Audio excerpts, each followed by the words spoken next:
left. Jackson couldn't take it, he left. Men are supposed to be made of steel, but I couldn't leave my Shelby. Jeffco Theatre Festival has workshops and lots of performances from local schools so that we can share our art form of theater with everyone across the district. You will be seeing 6 of our initial 30 plays.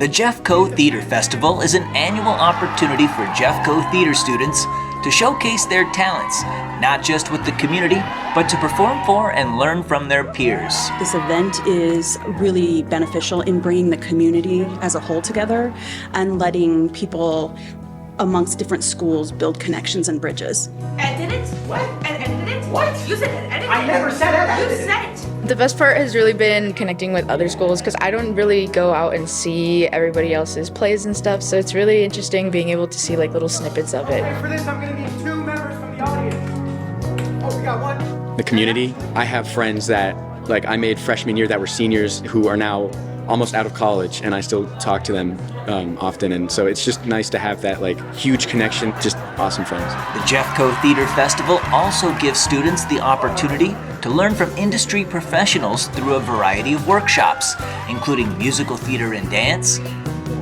stage makeup, So the 2 hard lines come together. playwriting, improvisation, and more. Theater reaches beyond just the art form of theater. It reaches into students' self-confidence, their ability to communicate. Being a theater student has been really good for my anxiety and just being able to talk to people in general, and it really helped with just my presence at school. More than 160 theater students from 16 Jeffco schools took part in the 2022 Jeffco Theatre Festival, which was held at the Arvada Center. Thank you to all of the teachers, all of the students, all of the workshop presenters, and a huge thank you to the Arvada Center.